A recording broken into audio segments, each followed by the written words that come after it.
higher than they should have been. Then the radio clicked on by itself. At first, it was only static. Then a voice cut through, low and distorted, like it was coming from far away. "Don't stop." My heart slammed against my ribs. I hadn't touched the radio. I reached out and turned the knob hard. The radio went silent again, but the feeling of being watched didn't fade. The headlights blinked once, then twice. Suddenly, they were gone. I let out a shaky breath, trying to convince myself I had imagined the whole thing.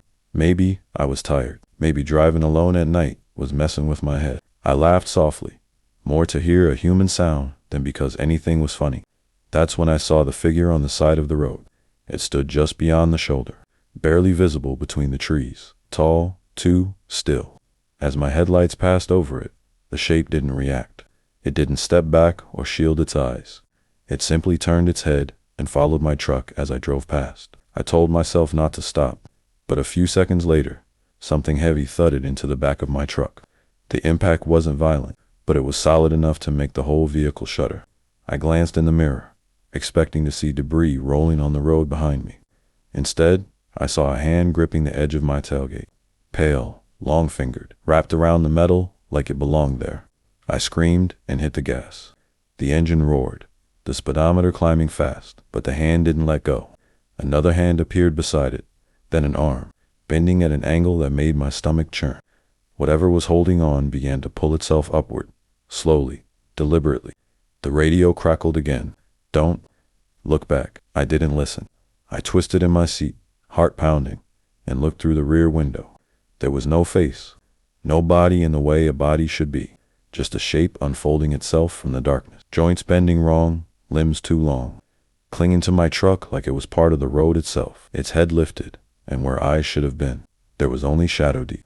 Endless shadow that felt like it was staring straight through me. The truck swerved as panic took over. I slammed the brakes without thinking. That was my second mistake. The force threw the thing forward. It slid up and over the roof in a scraping rush of movement, metal groaning beneath its weight. For one frozen second, everything was silent. Then something landed on the hood. It crouched there, inches from the windshield. Its outline flickered in my headlights, never fully solid, like it couldn't decide what shape to be. A sound came from it, not a growl, not a voice, but something like breath being dragged through gravel. I shut my eyes and pressed my forehead against the steering wheel. When I opened them again, the hood was empty. I didn't stop driving until I reached the first town an hour later, hands numb, jaw aching from how hard I had clenched it. I pulled into a gas station under harsh white lights and just sat there, shaking. When I finally stepped out to check my truck, I found long scratches running across the roof and down the back. Deep, deliberate. The clerk inside told me I looked like I'd seen a ghost. I didn't correct him. I still drive that highway sometimes, but never alone, and never at night, because every once in a while, when the road is quiet and the trees are too close, I catch a glimpse of headlights behind me, perfectly still, waiting for me to make the same mistake again. I used to think warnings like that were exaggerated. People said to scare new drivers. That belief ended on a winter night when I took a delivery job that should have been routine. I was driving a rented truck, hauling spare parts from one city to another. The pay was good, the route was simple, and I didn't mind driving late. Roads are quieter at night, less traffic, fewer problems, or so I thought. Snow had fallen earlier that evening, not enough to block the roads, just enough to muffle sound and make everything feel unnaturally still. Around midnight, I turned onto a back highway my GPS recommended as a shortcut. The main road curved away, lights disappearing behind me, and suddenly I was alone. No houses, no gas stations, just endless road cutting through frozen fields and dark tree lines. At first, everything felt fine. The truck's headlights carved a tunnel through the dark, and the hum of the engine kept me company. Then I noticed something strange. The temperature gauge flickered. It dropped suddenly, then returned to normal. I tapped the dashboard. "Don't start this now," I muttered. A few minutes later, I saw a truck pulled over on the shoulder. Its hazard lights were blinking slowly. The vehicle looked old, boxy, rusted, the kind of truck you don't see much anymore. A man stood beside it, waving one arm weakly. I slowed instinctively. Helping someone felt like the right thing to do. As I got closer, my stomach tightened.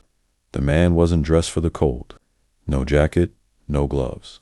just a thin shirt and dark pants, even though frost clung to the ground. His movements were stiff, jerky, like he wasn't used to his own body. I rolled my window down halfway. "You need help," I called out. He didn't answer. He kept waving.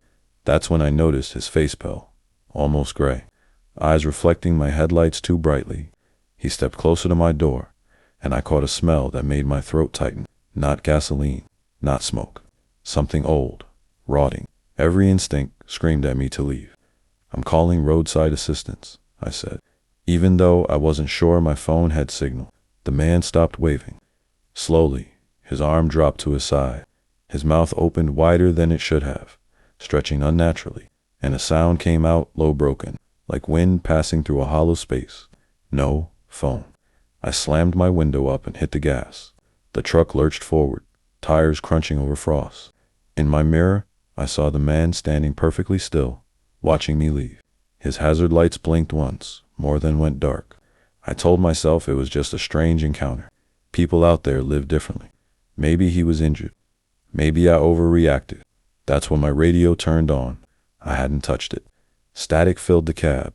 Then a voice slipped through, faint and warped. "Why didn't you stop?" My blood went cold. I reached to shut it off, but the knob spun uselessly in my hand. The voice continued, overlapping itself, like several people speaking at once. "We're cold. We're tired." The headlights dimmed. For a split second, the road ahead vanished into blackness. When the lights flickered back on, the old truck was in front of me, blocking the road. I slammed the brakes. The delivery truck skidded, barely stopping in time. The rusted vehicle hadn't been there a moment ago. There was no way it could have passed me. The driver's door creaked open. Something climbed out. It wasn't just one figure. As it stepped into the light, I saw others behind it, unfolding from the truck bed, crawling out from beneath the frame. Their movements were wrong too smooth in some places, too stiff in others.